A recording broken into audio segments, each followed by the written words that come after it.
So, a bunch of fans of Taylor Swift, Beyoncé, and other artists have come together to file a lawsuit against Ticketmaster and its parent company, Live Nation.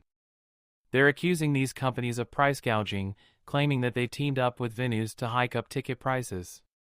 This is just the latest in a series of complaints against Ticketmaster, especially after a federal antitrust lawsuit was filed earlier this year.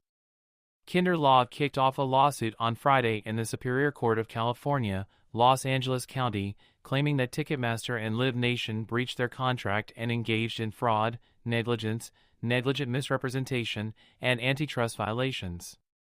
A new complaint has come in, backed by 365 fans of artists like Swift, Beyoncé, The Cure, and more. This one builds on a previous case that the law firm filed back in December 2022. It claims that Ticketmaster and Live Nation have been involved in a pattern of racketeering activity, which goes against the Racketeer Influenced and Corrupt Organizations Act, RICO. According to the complaint, Live Nation and Ticketmaster are said to take advantage of their connection with stadium venues owned by Live Nation to further their business goals. This setup forces fans to rely solely on Ticketmaster for tickets, often at prices that are higher than what you'd expect in a competitive market. Ticketmaster and Live Nation haven't gotten back to Forbes yet about the request for comment. Kinder Law has asked for a jury trial, but it's still a bit unclear if their claims will actually go to court. The law firm is asking for damages that aren't specified, hinting that each fan experienced a loss of thousands of dollars, along with other punitive damages that will be figured out during the trial. In recent years, Ticketmaster and Live Nation have been at the center of some legal action, including a lawsuit from Kinder Law in 2022.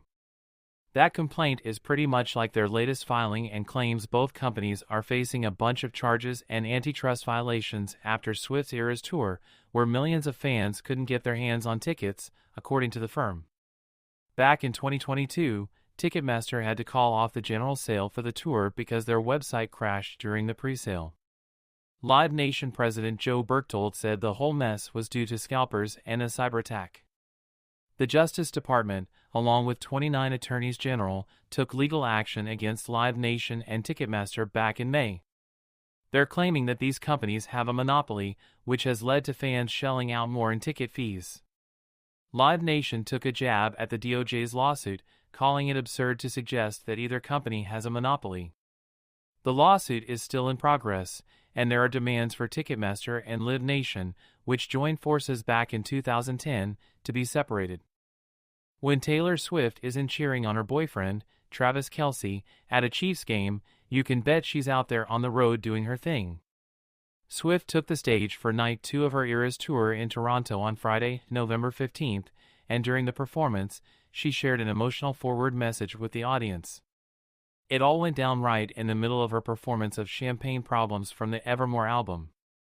Swift has just a few dates left for her Eras Tour, which is set to wrap up for good on December 8th in Vancouver.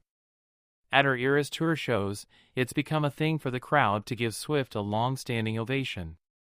So, when that moment hit during Champagne Problems, she turned to the crowd and spoke up. "Toronto, my band and fellow performers and I," Swift said, raising her voice above the cheers. "We've got just 8 more shows left after tonight." That's when she shared a heartfelt forward message with the crowd, "We will never forget." She said, "You know, the fact that you would do that for us, I promise we'll never forget it. Thanks a ton."